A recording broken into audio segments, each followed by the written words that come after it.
किसी कोचिंग का नाम नहीं लिया हूं अपने वीडियो में, फिर भी वो मेरे को आकर के और बोल रहा था कि तुमने इस कोचिंग के बारे में ऐसा बोला, मेरा प्लान को दिखाया और मेरे प्लान को दिखा करके तुमने ये किया, तुमको ये कर। नमस्कार दोस्तों, स्वागत है आपका कॉन्सेप्ट रिजल्ट में। कैसे आप लोग? आई होप सभी लोग अच्छे होंगे, सभी लोग बेहतर होंगे। देखिए मेरे भाई, आज बहुत ही इंपॉर्टेंट वीडियो जाने वाला है। यदि आप मेरे चैनल पे नए हैं तो चैनल को सब्सक्राइब जरूर कर लीजिएगा, ताकि ऐसे ही आपको हर एक चीज़ से रिलेटेड आपको वीडियो मिलता रहे। ये वीडियो इतना ज़्यादा इंपॉर्टेंट है कि आप बोलिएगा आप लास्ट में कि हाँ सच में मेरे लिए बहुत इंपॉर्टेंट था। बहुत सारे पॉइंट यहाँ पे डिस्कस करेंगे, बहुत सारे पॉइंट एलआरसी फॉर्म फिलअप से। जो भी लोग फॉर्म को फिल कर दिए हैं अच्छा है मेरे भाई, जो नहीं किए हैं उनके लिए और अच्छा है, क्योंकि बहुत सारे पॉइंट आप मिस्टेक करेंगे। इसलिए ये वीडियो को देखिए, पूरे अंत तक देखिए, उसके बाद ही आप फॉर्म को जरूर फिल कीजिएगा। ठीक है, बात कर लेते हैं। यहाँ पे बहुत सारे पॉइंट है, ठीक है, बहुत सारे रिलेटेड आपका डाउट है। सबसे पहला, फोटो कैसे अपलोड करना है। बहुत सारे भाई लोग का डाउट आ रहा है, बहुत सारा पॉइंट है। ठीक है, 12 पॉइंट है आपका, जो कि आपके लिए आपका एक ना एक पॉइंट इसमें से आपका टच जरूर करेगा। पहला, फोटो कैसा अपलोड करना है, क्या फोटो में सिग्नेचर भी आपको लगाना है, क्या फोटो का बैकग्राउंड कैसा रहना है, सारा चीज बताता हूं। Income, residence, EWS, SC ST caste certificate के बारे में भी इशू आपका आपका क्वेरीज आ रहा था। ठीक है, एक्सपीरियंस डिटेल्स बहुत ही इंपॉर्टेंट, एक्सपीरियंस डिटेल कैसे फिल करना है सारा चीज बताऊंगा, वीडियो के अंत तक बने रहिएगा। लेटरल एंट्री वाले जो भी है, क्या वो फॉर्म को फिल नहीं कर पाएंगे, ये बहुत सारे मेरे भाई लोगों का डाउट आ रहा था, तो उनके लिए ये बहुत इंपॉर्टेंट वीडियो जाने वाला है। फिर अगला आपका नेक्स्ट है कि डॉक्यूमेंट पर क्या सेल्फ अटेस्टेड करके ही अपलोड करना है। उसके बाद है कि 40% रिजर्वेशन। बहुत सारे भाई मेरे फोन भी कर रहे थे और बोल भी रहे थे, कमेंट सेक्शन में भी ड्रॉप कर रहे थे कमेंट, वो बोल रहे थे कि भैया क्या 40% रिजर्वेशन मेरा खत्म हो गया बिहार वालों का। भाई मेरे सारा चीज बताता हूं। बिहार के हैं, डिप्लोमा बाहर से किए हैं, तो रिजर्वेशन मिलेगा या नहीं मिलेगा, ये सारे पॉइंट आपका डिस्कस करूंगा। कैरेक्टर सर्टिफिकेट कैसे बनेगा, जिनका कैरेक्टर सर्टिफिकेट नहीं मिला है कॉलेज से या कहीं से, तो कैसे बनेगा, कैसे कहां से बनवाएंगे तो आपका वैलिड होगा, तो ये सारा पॉइंट आपको डिस्कस करेंगे। 10वां आपका पॉइंट है कि बीटेक वाले कितने फॉर्म फिल कर सकते हैं विदाउट एक्सपीरियंस। ठीक है, विदाउट एक्सपीरियंस है तो कितने फॉर्म को फिल कर सकते हैं। 11वां पॉइंट है आपका यूजीसी को अलाउ करेगा या नहीं करेगा। उसके बाद है आपका 12वां कि भैया एग्जाम आखिर होगा तो कब तक होगा। ये सारे पॉइंट को डिस्कस करूंगा। यदि आप मेरे चैनल पे नए हैं तो चैनल को सब्सक्राइब जरूर कर लीजिएगा, और ऐसे ही आप वीडियो पे अंत तक जरूर बने रहिएगा। ठीक है, तो यहाँ पे बात करते हैं मेरे भाई यहाँ पे कि फोटो कैसा अपलोड करना है। सबसे पहला पॉइंट है आपका कि फोटो कैसा अपलोड करना है। सबसे पहले बैकग्राउंड के बारे में बात करते हैं, तो व्हाइट या ब्लू, व्हाइट या ब्लू आपका बैकग्राउंड होना चाहिए, व्हाइट या ब्लू आपका बैकग्राउंड होना चाहिए। और प्लस में आपको सेल्फ वहां पे सिग्नेचर भी आपको सेल्फ अटेस्टेड करना है, यानी कि फोटो के नीचे आपका सिग्नेचर भी होना चाहिए। ठीक है, फोटो के नीचे आपका सिग्नेचर भी होना चाहिए। क्यों होना चाहिए? क्योंकि आपका एडवर्टाइजमेंट में आपका जो भी आपका एडवर्टाइजमेंट एलआरसी दिया है, वो सारा चीज उसमें लिखा गया है कि आपका फोटो जो होगा वो फोटो आपका सेल्फ अटेस्टेड वहां पे आपका स्व हस्ताक्षरित तो होना चाहिए। तो ये आपका पॉइंट क्लियर हो गया होगा कि फोटो पे आपका सिग्नेचर लगने ही वाला है। जरूर आप वहां पे सिग्नेचर करना, नहीं तो आपका फॉर्म रिजेक्ट भी हो सकता है। ठीक है, नेक्स्ट पॉइंट हम बात करेंगे कि इनकम, रेसिडेंस और एससी एसटी और ईडब्ल्यूएस सर्टिफिकेट की थोड़ा सा हम बात करते हैं। तो भाई मेरे थोड़ा सा ध्यान से इसको समझिएगा। हमने जब फर्स्ट वीडियो अपलोड किया था सिलेबस के रिगार्डिंग, तो उसमें मैंने आपको पूरे चीज बारीकी से बताया था, और उसमें मैंने एक पॉइंट पे बहुत फोकस किया था स्टार्टिंग में ही कि चालू वित्तीय वर्ष, मैंने 2-3 बार 4 बार इसको बोला था, चालू वित्तीय वर्ष, चालू वित्तीय वर्ष, चालू वित्तीय वर्ष। यानी कि आपका चालू वित्तीय वर्ष होता कब से है मेरे भाई? आप लोग जानते हैं कि कैलेंडर जो आपका चलता है वो गवर्नमेंट का वो कैसे चलता है, वो आपका 1 अप्रैल से 31 मार्च तक आपका चलता है। 1 अप्रैल से 31 मार्च तक आपका कैलेंडर जो है आपका गवर्नमेंट का वो ऐसे काम करता है। ठीक है, और हम लोग का जो हिंदी का आपका महीना भी जो होता है वो जस्ट इसी पैटर्न पे ही काम करता है। ठीक है, हिंदू नव वर्ष। अब बात कर लेते हैं कि इनकम, रेसिडेंस जो होगा आपका, यदि आपका 1 अप्रैल के यदि बाद का बना हुआ है तब आप वैलिड हैं, तब आपके लिए वैलिड है। यदि नहीं बना है तो प्लीज भाई पीछे वाला अपलोड मत करना, फॉर्म रिजेक्ट होने की संभावनाएं 99% बन रहा है। ठीक है, क्योंकि आपको वहां पे चालू वित्तीय वर्ष वहां पे इंडिकेट कर दिया है, LRC एडवर्टाइजमेंट में, तो आप गलती क्यों कर रहे हो, ये बहुत बड़ी पॉइंट है, ठीक है। तो आप लोग SC ST जो भी आपका सर्टिफिकेट होगा, EWS सर्टिफिकेट होगा, रेसिडेंस सर्टिफिकेट होगा, आपका इनकम सर्टिफिकेट होगा, ये सारे चीज आप न्यू ही बनवा ले, बहुत जल्दी बन जाता है। बस आप ऑनलाइन करोगे, उसके बाद आपका 10 दिन के अंदर में वो बन करके ऑनलाइन चल आता है। और यदि आपको EWS बनवाना होगा तो आप बस कुछ नहीं करना, आप EWS अप्लाई कर करके और 1 से 2 दिन में ही यदि आप ब्लॉक में जाके कि हमको EWS की जरूरत है, मेरे को EWS मेरे को जल्दी चाहिए, तो वो बस वहां से वेरीफाई होता है ब्लॉक से, उसके बाद आपका EWS जीमेल पे आपका चलाता है, ठीक है। तो यहां से आपका इनकम, रेसिडेंस, EWS सारा चीज आपको न्यू ही बनवा लेना है, नहीं तो फॉर्म आपका रिजेक्ट हो सकता है। नेक्स्ट आपका थर्ड पॉइंट है मेरे भाई एक्सपीरियंस डिटेल, बहुत ही इंपॉर्टेंट पॉइंट है। एक्सपीरियंस डिटेल को कैसे फिल करना है, तो आपके जो आप कंपनी में आपने वहां पे काम किया होगा, वहां से आपको UAN नंबर आपको मिला होगा, तो वो सेक्शन में आप जाएंगे तो वहां पे आपको नंबर आपको फिल करने के लिए होगा एक्सपीरियंस सर्टिफिकेट में। जिनका आपका एक्सपीरियंस खोजेगा उनका पोर्टल वहां पे खुलता है, नहीं तो एक्सपीरियंस का पोर्टल नहीं खुलता है, ठीक है। तो आपको एक्सपीरियंस डिटेल में आपको वहां पे UAN नंबर जो आपका होगा वो आपको फिल कर देना है। और वहां पे जब आप वेरिफिकेशन में जाएंगे तो वहां पे काउंसलिंग के समय में, तो वहां पे आपका सारा चीज सैलरी स्लिप भी हो सकता है खोजेगा आपका नहीं तो यहाँ पे अगर अपलोड करने वाला सेक्शन में, मैंने देखा नहीं कि अपलोड करने वाला सेक्शन में कैसा है, बट यहाँ पे जो पिछले सारे जितने चीज थे ना वही चीज सारा चीज है, और कुछ अलग डिफरेंट नहीं हुआ है। कुछ चीज अगर नहीं भी वहां पे पॉइंट दिया गया तो समझिए कि जो पिछले चीज है वही के उसी के रिगार्डिंग आपको वही वैसे ही फॉर्म को फिल करना है, कोई अलग से पॉइंट नहीं था। क्या कर दिया गया है कि वो आपको जो एग्जाम है वो BCSC बोर्ड आपका कंडक्ट करा रही है, बस यहां से शिफ्ट हो गया है और कुछ नहीं है। तो एक्सपीरियंस में आपका जो UAN नंबर होगा आपका वो आपको फिल कर देना है, और जब आप वेरिफिकेशन के काउंसलिंग के समय में जाएंगे तो वहां आपका जो आपका सैलरी स्लिप होगा वो आपको वहां पे खोज सकता है, ठीक है, खोजेगा। फोर्थ आपका पॉइंट है कि लेटरल एंट्री जो होंगे वो फॉर्म को कैसे फिल करेंगे, बहुत इंपॉर्टेंट पॉइंट है कि जो भी स्टूडेंट, जो भी मेरे भाई लोग यदि लेटरल एंट्री से है और बिहार से हैं, बिहार के बाहर से हैं, सारों लोगों का कंफ्यूजन, बहुत सारे लोगों का कमेंट यहाँ पे लेटरल एंट्री के रिगार्डिंग था कि क्या वो लोग 2 साल ही, लेटरल एंट्री क्या होता है कि डायरेक्ट आपका 3rd सेमेस्टर में आपका जाकर के एंट्री होता है, तो क्या वो फॉर्म को फिल नहीं कर सकते? तो क्या यहाँ पे LRC एडवर्टाइजमेंट में लिखा गया है कि 3 साल का आपका 3 इयर्स सिविल इंजीनियरिंग आपका यदि है तब आप इस फॉर्म को फिल करेंगे। तो यहाँ पे बहुत इंपॉर्टेंट पॉइंट बन जाता है। तो यहाँ पे क्या करना है आपको ये बताता हूँ। लेटरल एंट्री वाले जो भी लोग हैं, यदि आप बिहार से हैं तो आपके डिग्री पे वहां पे लिखा हुआ रहता है, आपके जो सर्टिफिकेट है उस पर 3 ईयर डिप्लोमा। यदि आप अदर स्टेट से भी हैं और यदि आपका 3 ईयर डिप्लोमा आपका लिखा हुआ है, यदि आपका 3 ईयर डिप्लोमा लिखा हुआ है सर्टिफिकेट पे, तो आप इस फॉर्म को फिल करेंगे। आखिर फिल कैसे करना है, क्या क्या सेमेस्टर डिटेल्स में कैसे फिल करना है, तो वो भी सारा चीज आपको मैं बताता हूं, ठीक है। इसमें क्या करना है, देखिए सेमेस्टर डिटेल आप जैसे ही फिल करेंगे तो आपको यही डाउट आ रहा होगा कि 1, 2, 3 और 4 और यहाँ पे 5th और 6th यानी कि 6 सेमेस्टर है भैया, तो हम लोग आखिर फॉर्म को कैसे फिल करें? भाई बोल रहे हैं, कोई भैया बोल रहे थे, कोई सर बोल रहे थे, भाई मेरे हम छोटे भाई हैं आप लोगों से, ठीक है। तो ये कैसे फिल करना है वो मैं बताता हूं, ठीक है। तो फर्स्ट सेमेस्टर यदि देखिए, यदि आपका लेटरल एंट्री है तो आप देखो, आप यहां से 1st और 2nd में फिल भी कर सकते हो, नहीं तो आप यहां पे इसको छोड़ भी सकते हो। आप डायरेक्ट 3rd से ही स्टार्ट करोगे, यहां पे आप 3rd, 4th, 5th, 6th में आप डाल सकते हो, ठीक है। और 1, 2 आप यहां पे 4th में फिल कर सकते हो, यहां से कोई दिक्कत नहीं है, कोई आपका प्रॉब्लम नहीं होने वाला है 1 to 4th। लेकिन ज्यादा बेटर रहेगा कि आप 3 से यहां स्टार्ट करें तो अच्छा रहेगा, क्योंकि आपने 3rd सेमेस्टर में यह चीज किया है। 1st, 2nd, 3rd, 4th, 5th और 6th ऐसे खोज रहा है, ठीक है। तो आप यहां पे करोगे तो इससे कुछ नहीं होने वाला, फॉर्म आपका रिजेक्ट नहीं होने वाला, क्योंकि आप सर्टिफिकेट जैसे ही अपलोड करेंगे तो वहां पे जो भी लोग देखेंगे कि नहीं बच्चा 4th तक ही अपलोड किया है, तो आप वो सर्टिफिकेट देखेंगे, फिर उस पर देखेंगे नहीं 3 ईयर डिप्लोमा यहां पे लिखा गया है, तो वो सारे चीज के रिगार्डिंग आपका फॉर्म रिजेक्ट नहीं हो पाएगा, ठीक है। और यहां से आप इस वैकेंसी में आप यहां पे इस जो आपका ये वैकेंसी है, जो जॉब है, आपका जो एग्जाम होगा उसमें आप बैठ सकेंगे। उसके बाद आपका जैसे ही रिजल्ट आएगा उसके बाद काउंसलिंग होगा, तो उस टाइम आपका पूरा वेरिफिकेशन हो जाएगा कि आपका 3 ईयर डिप्लोमा कहां से आप किए हैं, आपका 3 ईयर डिप्लोमा है या नहीं है, ये सारे चीज आपके पॉइंट क्लियर हो जाएंगे। तो आप लोग एलिजिबल हैं, जिनका 3 ईयर डिप्लोमा आपका सर्टिफिकेट पे लिखा हुआ है, वो लोग सारे कैंडिडेट एलिजिबल हैं यदि आप लेटरल एंट्री से हैं। तो कैसे भरना है आपको मार्क्स वो भी मैंने बताया कि 1 to 4th आप यहां पे फिल भी कर सकते हो, नहीं तो बेटर रहेगा आपका 3rd से 6th तक आप यहां पे फिल कर दो, ठीक है। कोई यहां पे दिक्कत नहीं होने वाला, फॉर्म रिजेक्ट नहीं होगा। अब बात कर लेते हैं नेक्स्ट पॉइंट, ठीक है, यहां पे कोई दिक्कत नहीं हुआ लेटरल एंट्री वालों के लिए।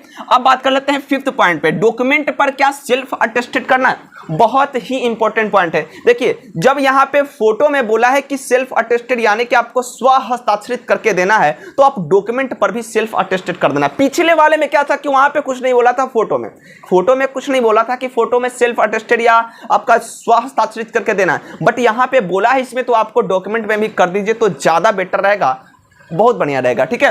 अपने से करने में क्या जाता है यार, जब एक ही चीज में इंडिकेट कर दिया है फोटो में, तो आपको इस चीज में भी इंडिकेशन दे देना चाहिए, तो क्या दिक्कत रहेगा, ठीक है, उससे कोई दिक्कत होने वाला नहीं है। तो ये भी आपका क्लियर हो गया कि सेल्फ अटेस्टेड आप कर दीजिए तो ज्यादा बेटर रहेगा। छठा पॉइंट है कि सेमेस्टर मार्कशीट अगर सीजीपीए में है, बहुत सारे लोग जो हैं, बहुत सारे मेरे भाई लोग सीबीएसई से हैं, और बहुत सारे लोग का जो मार्क्स आपका जो यहाँ पे मार्क्स सिस्टम जो है वो सीजीपीए में है, ग्रेड सिस्टम में सारा चीज है, ठीक है। तो जो भी लोगों का मार्क्स सीजीपीए में है, तो वो देखिए सीजीपीए में है तो वहां चूज करने के लिए आ रहा है आपका कि आपका मार्क्स किस चीज में है। तो यदि आपका सीजीपीए सिस्टम में मार्क्स है तो आप टोटल मार्क्स में यहाँ पे 10 फिल करोगे, और जितना ऑब्टेंड है सीजीपीए उतना फिल करोगे, सिंपल सा यहाँ पे लॉजिक है, ठीक है। बात कर लेते हैं सेवेंथ पॉइंट कि आपका 40% रिजर्वेशन है या नहीं है। तो 40% रिजर्वेशन मेरे भाई कोई छीन नहीं सकता है, ठीक है। यदि आप बिहार के स्टूडेंट हैं तो आपसे 40% रिजर्वेशन नहीं छीना जा सकता है, एकदम निफिक्र रहिए, एकदम बेफिक्र रहें। तो 40% रिजर्वेशन आपका आने ही वाला है, और यहाँ पे एडवर्टाइजमेंट पे और भी चीज आपका लिखा गया था कि कुछ भी आगे हो सकता है, तो इसमें हम संशोधन करेंगे, यूजीसी वाला भी आता है मुद्दा पे, ठीक है। बात कर लेते हैं 8वां पॉइंट कि बिहार के हैं, डिप्लोमा बाहर से किए हैं, क्या रिजर्वेशन मिलेगा या नहीं मिलेगा। देखिए बिहार के यदि आप हैं तो बिहार का जो आपका कैटेगरी रिजर्वेशन है वो तो आपको मिलेगा, बट यहां पे 40% जो सीट की बात है उसमें आपका चांस नहीं मिलेगा, ये थोड़ा सा समझने वाली बात है। 40% का रिजर्वेशन आपको उसमें नहीं मिलेगा, बट आपका जो सीट का रिजर्वेशन होता है कि ओबीसी है तो इतने रिजर्वेशन, इतना सीट है आपका, तो उसमें आपका रिजर्व रहेगा कि हाँ ये बिहार के हैं तो इनके लिए ये रिजर्व है, ऐसा आपका रिजर्वेशन यहां पे फॉलो किया जाएगा, ठीक है। ये थोड़ा ध्यान में रखिएगा, आपको 40% में नहीं यहां पे आप आ सकते, बट 60% यहां तो ओपन का बनेगा ना, बट यहां पे देखिएगा 60-40 का है, बट यहां पे बिहार के जो सीट हैं वो भी डिस्ट्रीब्यूशन है कि ओबीसी का इतना सीट है, बिहार का नहीं सॉरी, जो कैटेगरी वाइज है, तो कैटेगरी वाइज जो आपका सीट होगा उसमें जो बिहार के कैंडिडेट होंगे और बाहर से भी डिप्लोमा किए होंगे उनको भी उसमें शामिल किया जाएगा, ऐसा रिजर्वेशन फॉलो किया जाएगा, ठीक है। और जो अदर स्टेट्स हैं उनको डायरेक्ट जनरल में लगभग 3500 कुछ पोस्ट है, तो डायरेक्ट वो जनरल से फाइट करेंगे इतने से, ठीक है। तो बिहार वाले स्टूडेंट को काफी संभावनाएं हैं कि होंगे, काहे होंगे, क्यों होंगे यार। तो देखिए 3500 जो ये पोस्ट है आपका 3500 के करीब में जनरल में है, और भी तो कैटेगरी में है, बट ये जो जनरल में है तो बहुत सारे जो पढ़ने वाले स्टूडेंट होंगे, होनहार स्टूडेंट होंगे, मेधावी छात्र होंगे, वो लोग इस 3500 में भी जगह जाकर के बना लेंगे, लगभग आधे सीट वो जाकर के इसमें हक बना लेंगे, ठीक है। तो ये आधा सीट अगर उनके हक में आ गया, और जितने ज्यादा स्टूडेंट अगर प्रिपरेशन में लगेंगे, जितने ज्यादा स्टूडेंट अगर पढ़ेंगे, तो जो कम भी पढ़ने वाले स्टूडेंट हैं उनके लिए बेनिफिट होगा, क्यों, क्योंकि इसमें जाकर के वो लोग जगह बनाएंगे तो कैटेगरी वाला जो रिजर्व सीट रहेगा वो वैकेंट रह जाएगा, और वो वैकेंट रहेगा तो जो कम पढ़ने वाले भी बच्चे हैं वो भी सिलेक्ट हो जाएंगे, ठीक है। तो यहाँ पे बिहार के स्टूडेंट के लिए फायदा ही फायदा होने वाला है, उनको कोई टेंशन नहीं लेना, बस थोड़ा थोड़ा आपको पढ़ते रहना है कंटिन्यूटी बना करके। बात कर लेते हैं 9वां, आपका कैरेक्टर सर्टिफिकेट कैसे बनेगा, सबसे मोस्ट इंपॉर्टेंट यहाँ पे है, ठीक है। कैरेक्टर सर्टिफिकेट की बात कर लेते हैं, तो कैरेक्टर सर्टिफिकेट आपको कैसे बनवाना है, सबसे पहला चीज तो कैरेक्टर सर्टिफिकेट यदि आप अपने कॉलेज से सर्टिफिकेट लिए होंगे तो उसी टाइम आपको कैरेक्टर सर्टिफिकेट मिला होगा। यदि आपको नहीं मिला तो आप जाकर के प्रिंसिपल सर को बोलिए कि मेरे को कैरेक्टर सर्टिफिकेट चाहिए, तो आपका कैरेक्टर अच्छा होगा तो आपको कैरेक्टर सर्टिफिकेट मिल जाएगा, ठीक है। हम तो गए थे मेरे भाई अपने कॉलेज में कैरेक्टर सर्टिफिकेट के लिए, तो एक बार ऊपर नीचे देखा गया था मेरे को। अब देख लेते हैं यहाँ पे कि 10वां पॉइंट, ठीक है, कि बीटेक वाले कितने फॉर्म फिल कर सकते हैं विदाउट एक्सपीरियंस, ठीक है, विदाउट एक्सपीरियंस यानी उनके पास एक्सपीरियंस नहीं है, और एक्सपीरियंस है तो कितने फॉर्म फिल कर सकते हैं। तो बीटेक में आपका एक वैकेंसी है आपका बीटेक का, ठीक है, बीटेक और प्लस में आपका एक्सपीरियंस भी वहां पे खोज रहा है, तो वो आप फॉर्म को फिल कर सकते हैं। उसके बाद यदि बीटेक में विदाउट एक्सपीरियंस है तो आप क्लर्क का फॉर्म भी फिल कर सकते हैं, कोई दिक्कत नहीं है। क्लर्क में आपका कुछ स्ट्रीम नहीं बोला गया कि कौन सा स्ट्रीम से है, बस आपका ग्रेजुएशन कंप्लीट होना चाहिए। उसके बाद 11वां पॉइंट बहुत ही ही इंपॉर्टेंट पॉइंट है, क्या यूजीसी को अलाउ करेगा या नहीं करेगा। बहुत सारे भाई मेरे फोन कर रहे हैं कि भैया क्या यूजीसी वालों को अलाउ करेगा या नहीं करेगा, हम लोगों के साथ अन्याय हो रहा है। तो भाई मेरे इस पे ज़्यादा टीका टिप्पणी तो हम नहीं कर पाएंगे। और यूजीसी वाले देखिए, अगर यूजीसी वाले पे टीका टिप्पणी करेंगे तो फिर बिहार पॉलिटेक्निक के स्टूडेंट है वो मेरे पे गुस्सा होंगे। यदि बिहार पॉलिटेक्निक के फेवर में ना बोल करके मैं उनके बारे में बोलूंगा तो वो लोग होंगे। तो इसके लिए जो मैं क्लियरली जो बात होता है अपना ओपिनियन देना मैं वो देता हूं, ठीक है। यूजीसी वाले जैसा आप लोग बोल रहे हैं, तो सबसे पहले तो एलआरसी एडवर्टाइजमेंट में जो बोला गया है कि आपका कुछ संशोधित किया जा सकता है, तो हो सकता है कि आपका संशोधन हो करके यूजीसी को अलाउ कर दिया जाए, बट अभी तक ऐसी संभावनाएं नहीं दिख रही हैं, ठीक है। अब देखिए जैसे ही 40% का ये आपका एडवर्टाइजमेंट पे आता है, उसके बाद अगर यूजीसी को अलाउ नहीं करेगा तब तो कुछ चांस बनती है कि आप लोग यूजीसी वाले जो भी हैं वो अपना जो भी कदम उठाना चाहते हैं, आप लोग फ्री हैं, इसमें मैं कुछ टीका टिप्पणी नहीं कर सकता हूं, ठीक है। बात कर लेते हैं 12वां पॉइंट, ठीक है, कि एग्जाम कब तक होगा। सिंपल सा चीज और बहुत इंपॉर्टेंट चीज, आखिर एग्जाम कब तक होगा। तो भाई मेरे आज से आप लोग ये मत ध्यान में दे कि एग्जाम कब होगा, आप अपना प्रिपरेशन स्टार्ट रखें और एलआरसी के रिगार्डिंग प्रिपरेशन को ना ही करें तो बेहतर होगा, क्योंकि आने वाले समय में आपका गवर्नमेंट जॉब, देखिए बहुत सारे जो बच्चे होते हैं ना, पीछे वाले जो कुछ सीनियर लोग हैं और बोलते हैं अपने आप को सीनियर, ठीक है, 14, 15, 16, 17, 18, 19 पास आउट, और वो लोग अभी तक जॉब नहीं कर पा रहे हैं। समझिएगा थोड़ा सा, मैं उनको कुछ गलत नहीं बोल रहा हूँ, वो लोग अभी तक जॉब नहीं कर पा रहे हैं और एलआरसी के भरोसे। तो मैं यही बोलूँगा कि एलआरसी और बीटीएससी के भरोसे आप लोग मत बैठें, आप लोग प्रिपरेशन स्टार्ट करें और सेंट्रल गवर्नमेंट की तैयारी के फेर में रहे तो बिहार गवर्नमेंट ऐसे ही लपटा जाएगा, ठीक है। सेंट्रल गवर्नमेंट की अगर तैयारी कस के रहेगा ना, तो बिहार गवर्नमेंट के कोई भी वैकेंसी स्टेट जेई का आ जाए तो आप अच्छे से और 4 डालोगे अच्छे से जाकर के।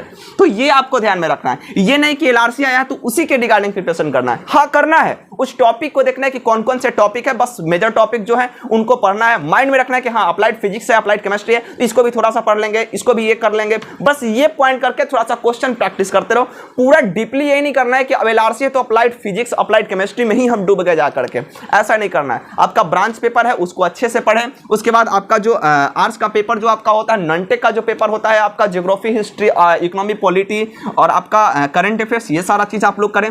तो और भी चीज़ यहाँ पे जो भी होगा वो मैं आपको डिस्कस करूंगा आने वाले जो वीडियो होंगे उसमें, ठीक है। और वीडियो काफ़ी दिनों से इधर उधर करके आ रहा है थोड़ा सा, क्योंकि मेरे को भी प्रिपरेशन करना और मैं भी प्रिपरेशन कर ही रहा हूँ अभी। और एक भाई थे, कुछ लोग मेरे को धमकी वमकी दे रहे थे भाई, तो उनको ही भाषा में, उनके ही भाषा में मैंने समझाया, और वो कुछ अपने आप को ज़्यादा थोड़ा सा फूड फार कर रहे थे, ठीक है। और कुछ कोचिंग के दलाल थे, वो कुछ कोचिंग के थोड़ा सा डिस्कस करूंगा, 1 मिनट, बस 1 मिनट मैं उनके बारे में डिस्कस करूंगा, ज़्यादा कुछ नहीं, क्योंकि वैसे लोगों को ज़्यादा टाइम देना अच्छा नहीं है। कुछ कोचिंग के क्या थे, वो दलाल थे। मैंने कुछ कोचिंग को एक्सपोज नहीं किया था, सबसे पहले बात, मैंने किसी कोचिंग का नाम नहीं लिया हूं अपने वीडियो में, फिर भी वो मेरे को आकर के और बोल रहा था कि तुमने इस कोचिंग के बारे में ऐसा बोला, मेरा प्लान को दिखाया और मेरे प्लान को दिखा करके तुमने ये किया, तुमको ये कर देंगे। तो अगर है हिम्मत तो मेरे को करके कुछ दिखाना, ठीक है। और सबसे पहली बात मैं ये बता देता हूं तुमको, जो भी हो फुरफार कर रहे हो, मेरे को पता चला कौन हो, किसके दलाल हो, तो ये मैं बता देना चाहता हूं कि देखो, और मेरे ऊपर टीका टिप्पणी करते हो कि ब्राह्मण हो, ऐसे करते हो, वैसे करते हो, टीका करते हो, ये करते हो, तो सबसे पहले कि जाति पे टिप्पणी मत किया करो। मैं सबसे पहले यहाँ पे यूट्यूबर हूँ, मैं सबके लिए बराबर हूँ, कोई भी कास्ट हो, सबसे पहले इंसानियत सबसे बड़ा धर्म होता है, ये सब लोग बोलते हैं, और बोलने से नहीं होगा, वो दिखाना पड़ता है कि इंसानियत सबसे बड़ा धर्म होता है, ठीक है। मैंने हमेशा यहाँ पे आकर के कभी जातिवाद का मुद्दा नहीं उठाया, बट वो मेरे को धमकी दे करके और जातिवाद का मुद्दा, वो मेरा रिकॉर्डिंग भी है, मैं चाह सकता हूँ तो अपलोड भी कर सकता हूँ यूट्यूब पे, मैं, बट मेरा वैसा मेरा मतलब कि वो नहीं है कि मैं किसी को ऐसे करके ये दिखाऊं, ये ऐसे करूँ, ठीक है। तो ये थोड़ा सा समझ जाओ। और वो लड़का जो था वो मेरे को बोल रहा था कि तुम यहाँ आकर के मिलो, यहाँ आकर के मिलो। मैंने बोला कि 10 मिनट के अंदर में तुम यहाँ आओ, जहाँ उसका घर था वहीं पर बुलाया उसको, बट नहीं आया यार। अब क्या बोले हम, सिंपल सा यही चीज बोले कि तुमको अगर जो भी करना है सामने सामने आकर के बोलो, डिस्कस करो जो भी करना है तुमको। तो बस अपने परिधि में रहो, सकम्फ्रेंस में रहो।